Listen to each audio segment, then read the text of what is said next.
You're listening to the Future Tech Health Podcast with Richard Jacobs. Until I reached age 40, I never realized the obvious, that we all have medical issues, or we at least have a family member or close relation that had, has, or will have them in the future. Medicine and biological systems are the final frontier. Until we've conquered death, figured out how life began, cured cancer, and understood our purpose in the universe, there's a heck of a lot to talk about when it comes to our health. Future Tech Health means I'll be covering futuristic topics that are actually already in clinical trials, or even starting to appear on shelves or by prescription, or available for your own use. We dive deep into stem cells, CRISPR-Cas9, the science of sleep, epigenetics, medical testing, cancer, ketogenic diets, stem cells, aging, regenerative medicine, and more. My goal for you, the listener, is to learn from these podcasts. You may very well learn something that may change the course of your life for the better, steer you towards a new career, or give you insight into addressing a serious medical problem. Remember, however, this podcast and its content is informational in nature only. No medical, tax, legal, financial, or psychological advice is being given. If you enjoy the podcast, please listen, subscribe, like, and share it with friends. Thank you. Hello, this is Richard Jacobs with the Future Tech and Future Tech Health podcast. I have Kelly Whelan. She's an assistant professor at Temple University in the area of pathology and laboratory medicine. We're going to be talking about esophageal issues, pathologies, etc. So, Kelly, thanks for coming.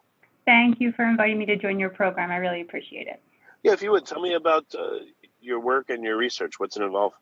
Yeah, of course. So my program is focused on understanding the biology of the esophagus.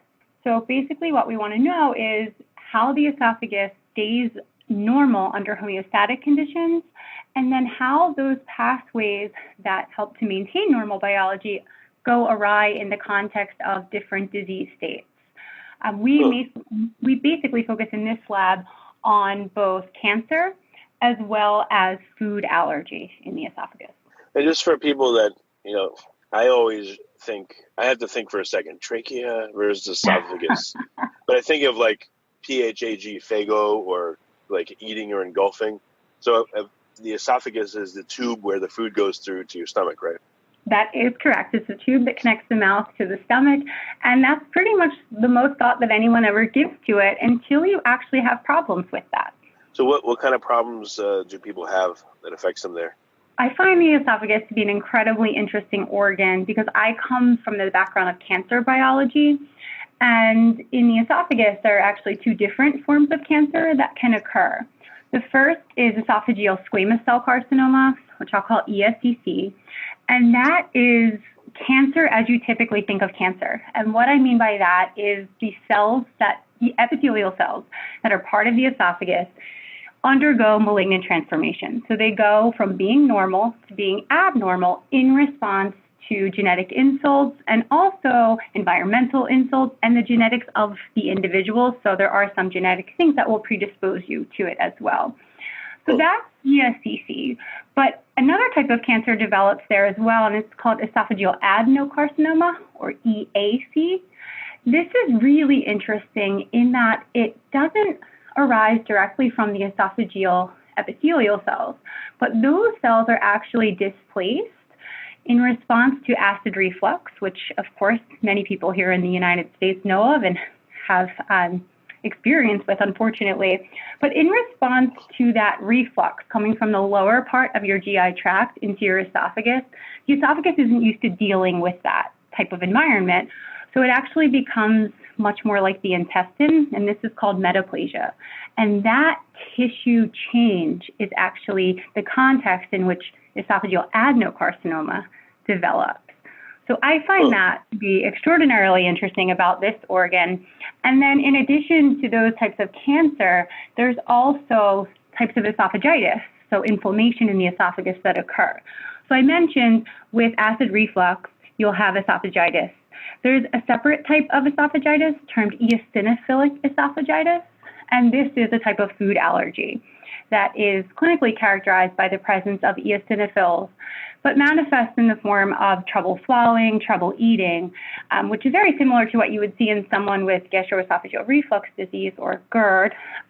But again, those types of inflammation are very different if you look at them at the molecular level. And while acid reflux predisposes you to the development of that metaplasia and esophageal cancer, patients with eosinophilic esophagitis don't seem to develop cancer from what we know. So again, coming from the background of a cancer biologist, why that might happen is something that I'm incredibly interested in exploring. I guess chronic exposure to stomach acid can cause the esophagus to the cells to change in such a way that they turn cancerous. Is that what you're saying? That's one of the mechanisms? That can happen. Yes, exactly. What's local, what's hyperlocal to the esophagus? I guess the trachea, the entrance to the trachea is there, the epiglottis, perhaps you know better than me, but what structures are right there and how are they affected? So you can see eosinophilic esophagitis. So basically, when you look at these two types of cancer, they occur most often in two different locations in the esophagus, whereas at the junction between the stomach and the esophagus, that's where you're going to have your acid reflux and you're going to have the development of that cancer that occurs there, esophageal adenocarcinoma. By contrast, esophageal squamous cell carcinoma occurs higher up, often in the esophagus, and EOE is typically also in the more proximal part of the esophagus, so closer to your mouth. And you can also have involvement there of the surrounding tissues, but my focus is primarily on what happens in the esophagus itself. So how would is the epiglottis or the sphincter, where the esophagus enters the stomach, affected in any of these cancers or no? Yeah, that I don't know. Oh, okay. Sorry, it's just not my area of expertise. Maybe we can edit that out. Yeah, okay. What are some of your suspicions on why cancer would occur? These various cancers would occur. What's your first thought process? Where has it gone to try to figure this out? So something that is very interesting in this as well is the fact that there is, first of all of these diseases are very male biased. So why that happens remains a mystery, but all these esophageal diseases that I mentioned are very much more prevalent in males as compared to females. Something additionally is that there is a racial and ethnic bias in these things. Whereas in the United States here, as I mentioned, we have lots of acid reflux, and then that predisposes people to esophageal adenocarcinoma. We also here tend to see a lot of eosinophilic esophagitis. But that is very kind of not prevalent when you look at places like East Asia and Northern Africa, where you just don't see these types of cancer or that type of eosinophilic esophagitis. What you actually see is esophageal squamous cell carcinoma. So something that my lab is interested in is the fact that your mitochondria, and you may not know this, but your mitochondria are not all created equal when you look amongst different individuals. So you actually have a mitochondrial haplotype that is associated with your ethnic and racial background. So it's believed that there was an original mitochondria that has since evolved over time, and that kind of can tell you different things. That has happened along with the kind of evolution of different racial backgrounds. So what's the version about different mitochondria? Do they have a different morphology, or do they produce energy differently? What are some of the differences? So there are actually many differences. When we talk about haplotype, we're really talking about the fact that, so your mitochondria has its own DNA. And again, this is something that many people just don't think about, but it's true. And you get your mitochondrial DNA from your mother, and then your mitochondrial haplotype is actually referring to just specific regions of that DNA and how, when you look at those sequences, they have evolved as we, as humans, have evolved. And there are, again, associated differences with function and things like that, but how that really relates to disease is just beginning to be explored. Okay. What about the number of mitochondria? Is there a big difference between ethnicities? And I'm so glad that you asked that. So looking at different ethnicities, I'm actually not sure about that, but something that my lab has become very interested in is in the context of eosinophilic esophagitis, EOE, we do see that patients with that disease have an increase in their mitochondria. And something that we've begun to explore. So one major issue with any esophageal disorder is that in order to diagnose that disease or to monitor, so if you want to see if the disease is progressing or if someone has responded to therapy, these patients have to undergo endoscopy. Endoscopy involves general anesthesia, which of course comes with some inherent risks. And it's also not a cheap procedure. So there are financial associations with the use of endoscopy as well. And so something that we are very interested in the field of esophageal biology is to find out, are there non-invasive ways for us to determine whether an individual has a disease, or not even for diagnosis potentially, but if we know they have that disease, again, have they responded to therapy or are they progressing? And in eosinophilic esophagitis, we see that increase in the epithelium of the patient, so in their actual esophageal tissue. But very interestingly, if we look at the serum from these patients, we have some data suggesting that there's also increased mitochondria in their circulation. And that might be a way for us to determine, A, does someone have EOE as compared to not having it or potentially having reflux disease? And then B, is someone responding to therapy when we come in with things? So EOE is an allergic disorder, and you can treat that with either steroids or the removal of the food antigen. And we'd like to see if mitochondrial DNA in the serum can help us to do that without the need for endoscopy. What about the microbiome of the esophagus, the upper and lower part? Have you looked at that, and have you seen that if it does have its own microbiome and if it varies between ethnicities or conditions? No. So a collaborator of mine, Amanda Muir at CHOP, has looked at the microbiome in eosinophilic esophagitis, and they have found that there are changes in specific types of bacteria that are present there. And other groups have done this in the context of various diseases as well. Of course, this is a very big area of interest, and you can imagine that the esophagus is going to have various different microorganisms that are present. In thinking about that, though, could we potentially utilize that to improve therapy is a question. Are there differences in race? And that is something that I don't think anyone has explored in the context of the esophagus. We actually are trying to get access to a number of samples from a large consortium of patients with eosinophilic esophagitis to really start to characterize whether race has any impact on things like disease presentation. So do these patients have differences based on their race on whether their duration of disease is different or their endoscopic findings are different, response to therapy? And that is something that we just don't have yet. But along with some of that clinical data, this consortium also has molecular data. So not only do they present differently, but can we understand why individuals based on their race or ethnicity may have these differences?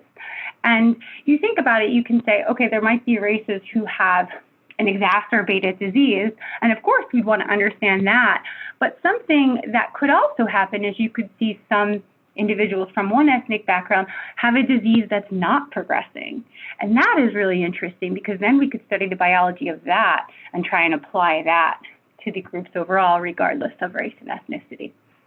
What about diet? I would think that diet would probably be a huge modulator because all the foods you eat, pass through the esophageal tube. Yes, exactly. So the esophagus is kind of your first line defense, right? Again, it's not only food, but all the things that come with it. So of course, as we're now aware, there are so many carcinogens in everything. I mentioned allergens. Your esophagus is going to keep those things out. So in your diet, of course, you want to minimize your exposure to things that are going to predispose you to an allergen if you're an allergic person. So in eosinophilic esophagitis, these patients, you can sometimes identify their food trigger and remove that. But then when you think about something like gastroesophageal reflux disease and esophageal adenocarcinoma, again, occurring at the lower part of the esophagus where you have an interaction with the stomach happening there in response to reflux, that's actually associated with central adiposity. So when you think about what you eat, of course, if you eat bad things or too many things, you can get that fat in your stomach. And that fat in your stomach is doing all kinds of things. So we think hormonally that could be affecting the progression of this disease, but also mechanically. Because if you have that pressure from all of that extra fat that's present in your abdomen, that actually might be contributing to the reflux that's occurring. So your diet in many different ways can actually potentially impact these types of disorders. What about the tissue of the esophagus itself? Does it become fatty in certain people or no?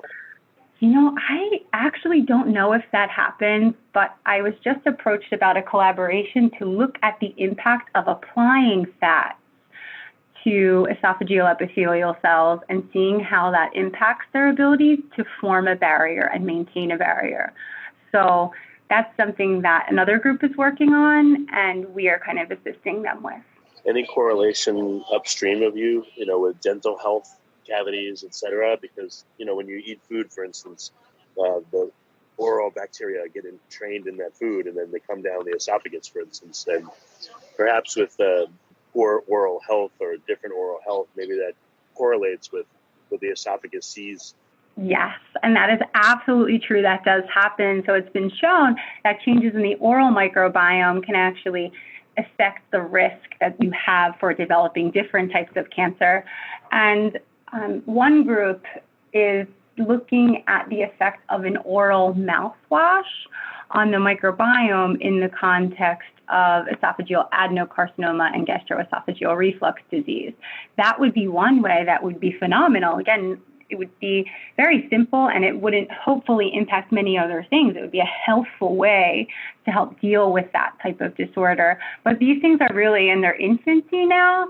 And I think in the coming years, we're going to see, so now we know that yes, the oral microbiome and the esophageal microbiome are influencing these things, and potentially the lower part of the GI tract as well. That microbiome could be changing.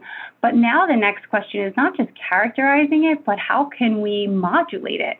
And how does that modulation really impact the disease progression or response to therapy? And that I think we will again see in the coming years. How prevalent is either the different types of esophageal cancer? Is it a rare cancer or is it common? It depends on where you're looking at. So here, they overall are not the most common types of cancer. Again, so you mentioned several types of esophageal cancer. I probably can't pronounce them as well as you can. But how prevalent are these different types? Are they rare? Are they common? Yes, that's a great question. So esophageal cancer is not one of the most common cancers. What I will say is that it is amongst the most deadly types of cancer. And when I talk about esophageal cancer there, I'm using an umbrella term to talk about both esophageal squamous cell carcinoma and esophageal adenocarcinoma, which is typically how people talk about these things, although we know they're very different in epidemiology and also in their molecular characterization.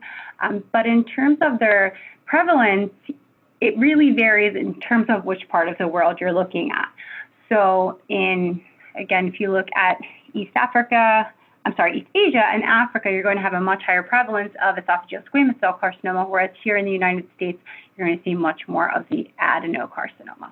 Are there any other correlations that have been observed in looking at thousands of cases? You said race definitely seems to be possibly an indicator. Diet may be a huge modulator. Any other, whether they're unusual or not, but any other correlations that seem to affect it?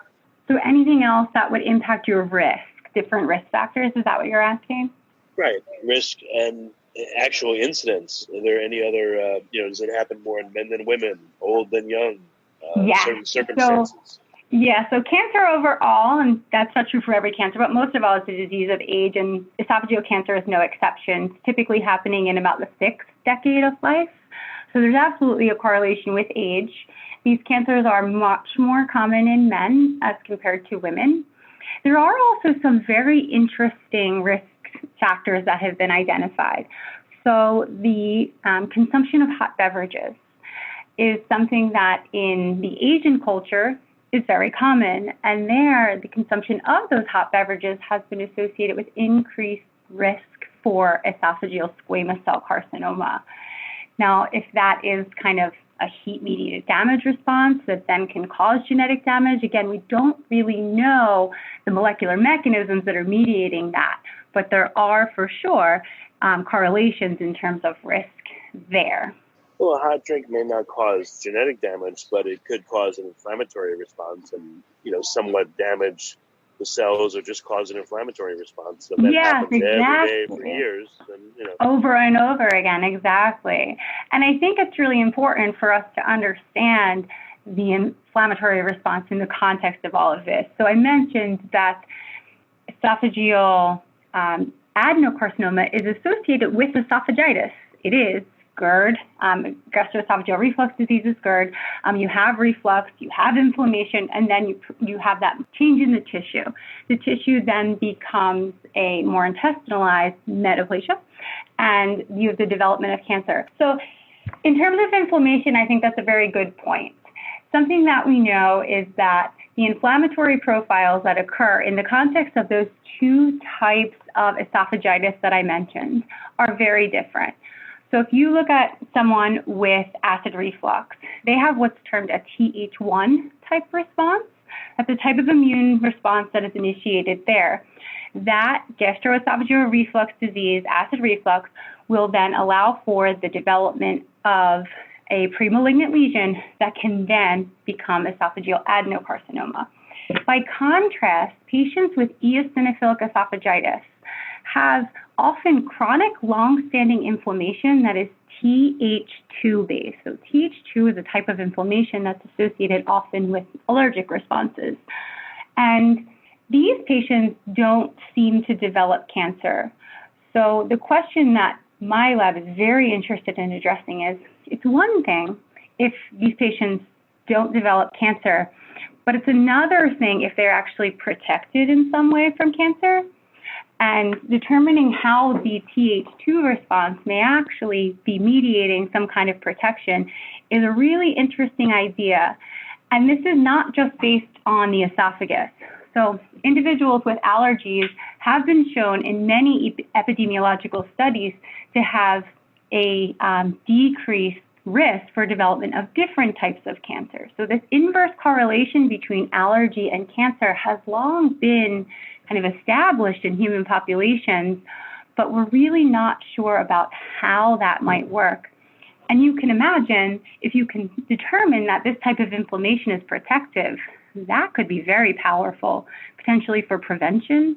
And then also, if you have a response that is anti-tumor, if you could induce that maybe with another kind of therapy, you could actually improve the efficacy of currently available therapeutic strategies as well. Well, what's good is that if you were to try to medicate the esophagus, you can drink, let's say, a medicated liquid, and it'll get to it pretty much unaltered. You can have an immediate, quick access path to it. So perhaps that's a good mechanism by which to coat the esophagus with some kind of material to help it if it's in an inflamed state, or, to treat it. It just seems like in one way it's very accessible. Yeah, it's something that we take advantage of clinically. So in the context of patients who are taking treatments that you want to target to the esophagus, you can give it to them in a slurry. So you can kind of slow down the transit through the esophagus and help those. So for instance, with steroid treatment, help them coat the esophagus and have that impact on the tissue that you want to target, which might be much more difficult if you're talking about an organ that's kind of more embedded in your body.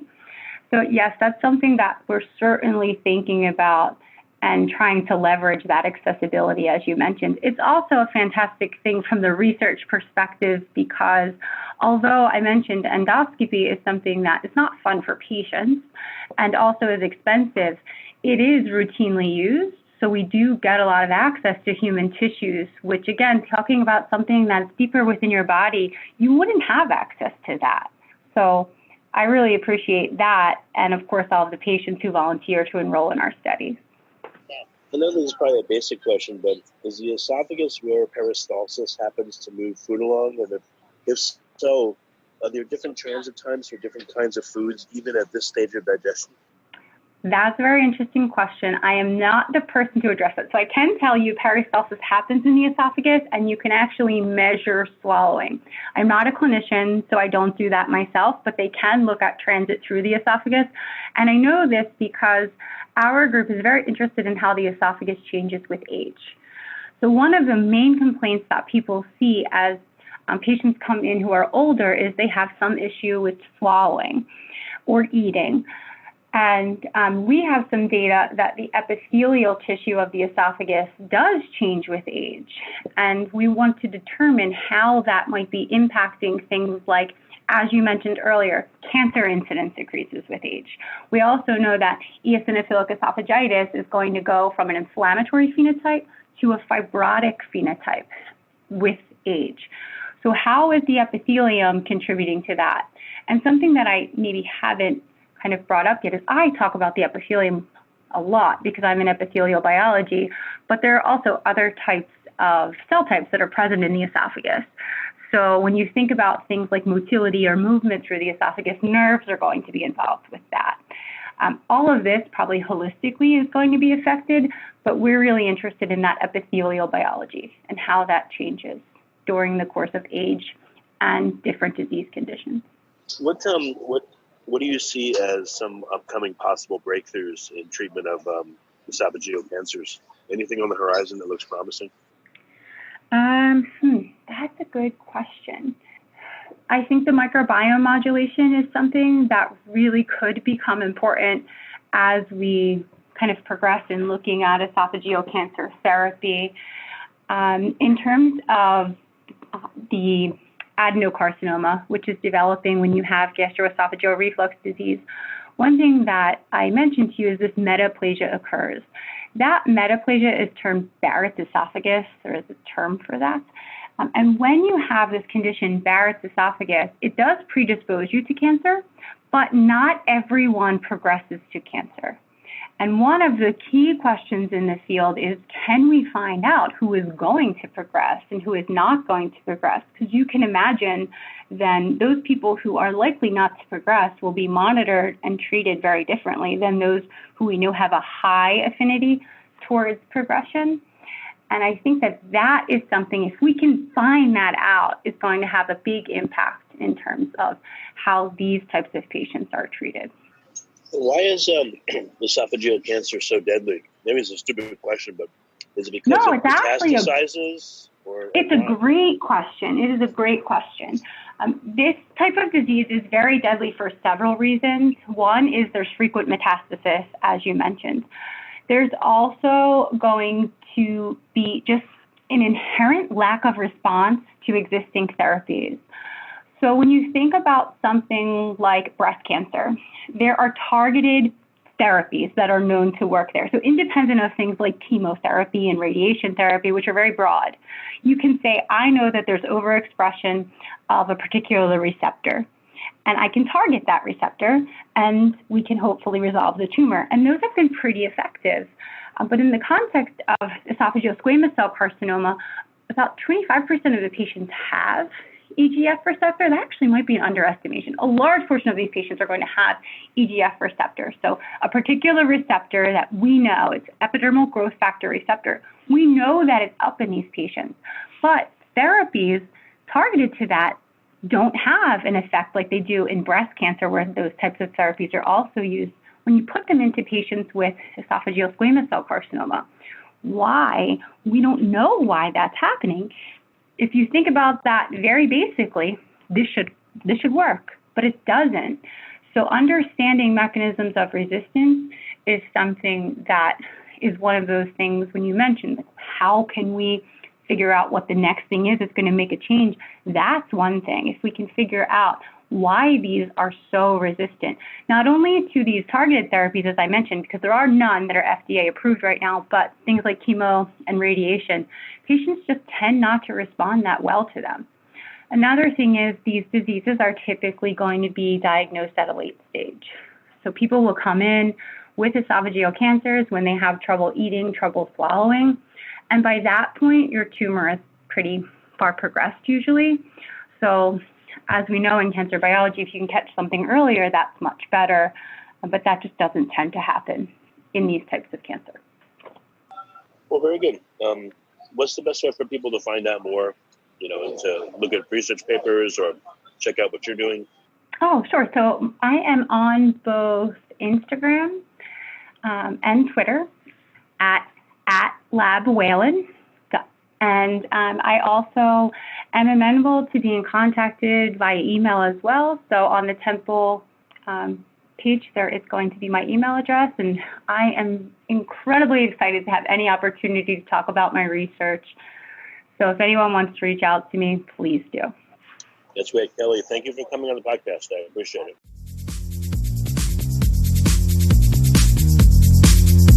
You're listening to the Future Tech Health Podcast with Richard Jacobs.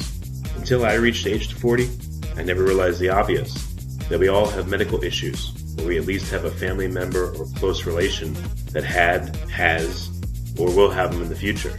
Medicine and biological systems are the final frontier. Until we've conquered death, figured out how life began, cured cancer, and understood our purpose in the universe, there's a heck of a lot to talk about when it comes to our health. Future Tech Health means I'll be covering futuristic topics that are actually already in clinical trials, or even starting to appear on shelves or by prescription, or available for your own use. We dive deep into stem cells, CRISPR-Cas9, the science of sleep, epigenetics, medical testing, cancer, ketogenic diets, stem cells, aging, regenerative medicine, and more. My goal for you, the listener, is to learn from these podcasts. You may very well learn something that may change the course of your life for the better, steer you towards a new career, or give you insight into addressing a serious medical problem. Remember, however, this podcast and its content is informational in nature only. No medical, tax, legal, financial, or psychological advice is being given. If you enjoy the podcast, please listen, subscribe, like, and share it with friends. Thank you.